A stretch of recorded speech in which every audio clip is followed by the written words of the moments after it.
중학교 시절 선생님이 호명하면 자리에서 일어나 책을 읽곤 하였습니다. 국어 시간이 되면 나의 이름이 호명될까 늘 마음이 조마조마하였습니다. 난 그때까지 국어책을 제대로 읽지 못했습니다. 글을 몰라서가 아니라 읽다 보면 가슴이 뛰고 숨이 가빠져 결국 제대로 읽지 못한 것입니다. 중학교 2학년 때 담임이셨던 국어 선생님은 웅변 잘하는 학생들을 제쳐놓고 내게 반대표로 전교생 6.25 반공 웅변대회에 나가라고 하셨습니다. 그 이유는 내가 쓴 원고 내용이 좋다는 것이었습니다. 그러나 이는 내게 기쁨이 아닌 죽음과 같았습니다. 책도 제대로 못 읽는 내게 웅변이라니, 나가면 떨어질 것이 뻔하고 더욱 여학생들에게 창피당할 것을 상상하니 선생님이 야속하기만 하였습니다. 그러나 내가 좋아하는 선생님이었기에 못한다 할 수 없었습니다. 나는 선생님의 기대를 저버리고 싶지 않아 보름 내내 집 앞 야산에 올라가 피나는 연습을 했습니다.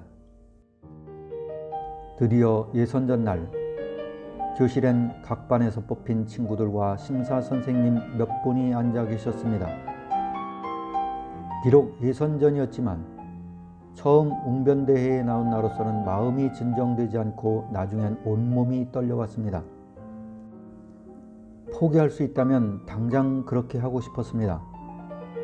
그러나 멀찌감치 지켜보고 계시는 선생님을 보며 그런 생각을 애써 떨치고 있었습니다. 앞선 친구들은 모두 웅변을 멋지게 하였습니다.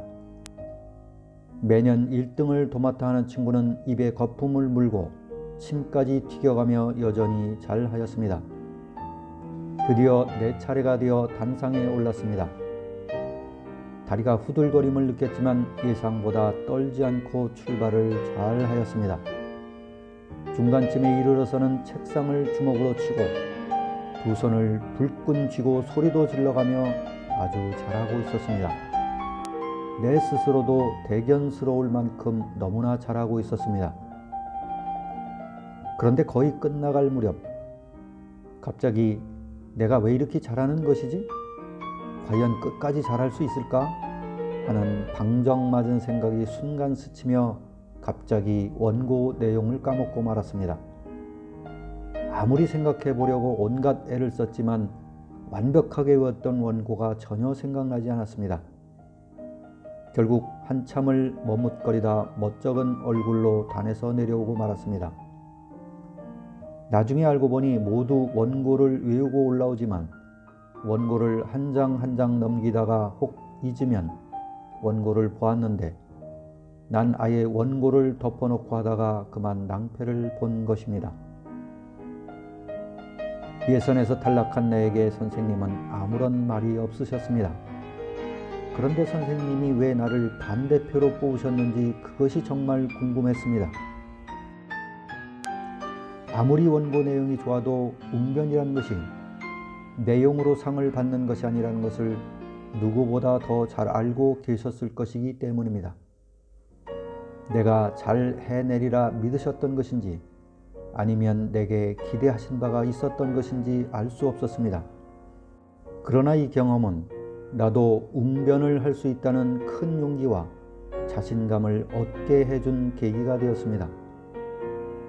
35년이 지난 후 선생님을 만날 수 있었습니다. 당시 왜 나를 뽑으셨는지 여태 풀지 못한 궁금증을 여쭤보았습니다. 그러나 선생님은 여전히 아무런 말이 없으셨습니다. 이젠 기억도 못하시는 까마득한 일이 되고 만 것입니다. 중학시절 국어책도 제대로 못 읽던 내가 지나온 긴 세월 설교 강단에서 떨림없이 담대히 설 수 있었던 것을 생각할 때 교실 뒤편에서 나를 지켜보셨던 선생님의 그 얼굴이 어렴풋이 떠오릅니다.